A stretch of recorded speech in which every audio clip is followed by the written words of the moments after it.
নমস্কার বন্ধুরা, নিবার রান্নাঘরে সবাইকে স্বাগত। আজকে আমি একটি নতুন রেসিপি নিয়ে আপনাদের সামনে হাজির হয়েছি। আজকে আমি বানিয়ে দেখাবো চিংড়ি মাছের ভুনা। আপনারা ভিডিওটি প্রথম থেকে শেষ পর্যন্ত দেখতে থাকুন।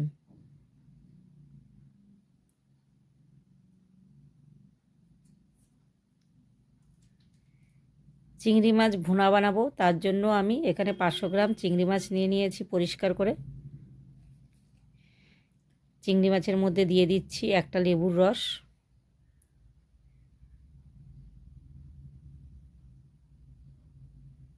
স্বাদ মতো নুন, হাফ চামচ হলুদ গুঁড়ো, হাফ চামচ লঙ্কা গুঁড়ো। ভালো করে মাছটাকে মেখে নিচ্ছি। মেখে আমি 10 মিনিট রেখে দেব।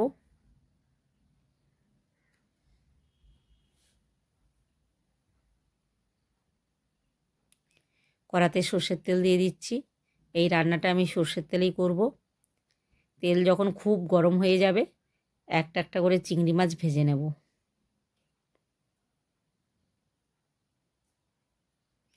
চিংড়ি মাছটা খুব কড়া করে ভাজবো না, বেশি কড়া করে ভাজলে চিংড়ি মাছ শক্ত হয়ে যায়, খেতে ভালো লাগবে না। এখানে পেঁয়াজ কুচানো, টমেটো কুচানো, আদা রসুন বাটা আমি নিয়ে নিয়েছি। এগুলো রান্না করতে আমার লাগবে। চিংড়ি মাছগুলো এক পিঠে ভাজা হয়ে গেছে, উল্টো দিকে আবার ভেজে নিচ্ছি। ভাজা হয়ে গেছে, এবার নামিয়ে নিচ্ছি।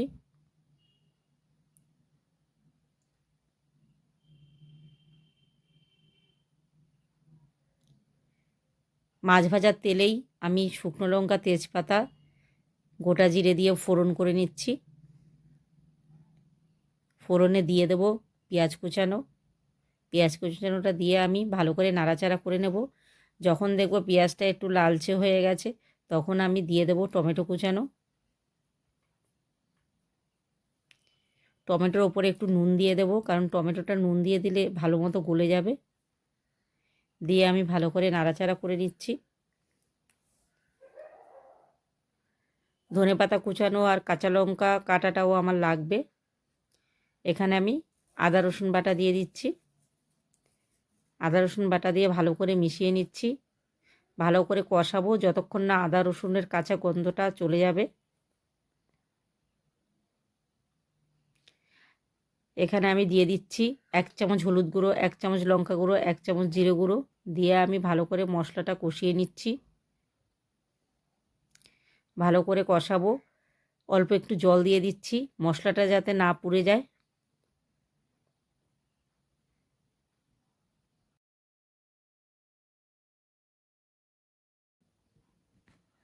স্বাদ মতো নুন দিয়ে দিচ্ছি, স্বাদ মতো মিষ্টি দিয়ে দিচ্ছি।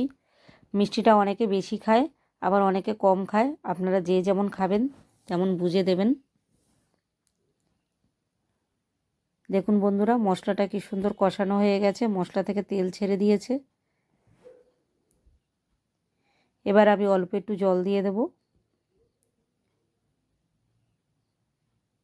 বেশি জল দেব না, কারণ রেসিপিটা গায়ে মাখা মাখা হবে। ঝোলটা ফুটে গেছে, এবার চিংড়ি মাছটা দিয়ে দিয়েছি।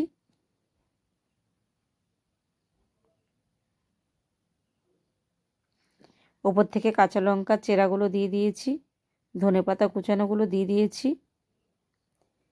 দিয়ে এবার নাড়িয়ে দেব। এত সুন্দর একটা গন্ধ বেরিয়েছে।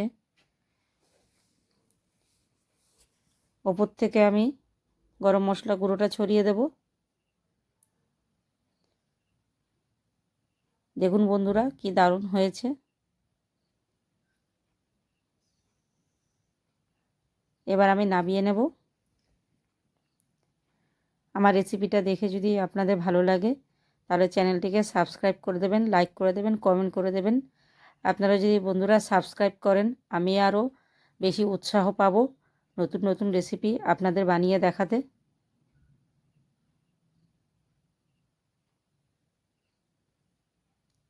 আজ এই পর্যন্তই। আবার নতুন রেসিপি নিয়ে আপনাদের সামনে হাজির হয়ে যাব। আপনারা কিন্তু বাড়িতেই অবশ্যই এটা ট্রাই করবেন।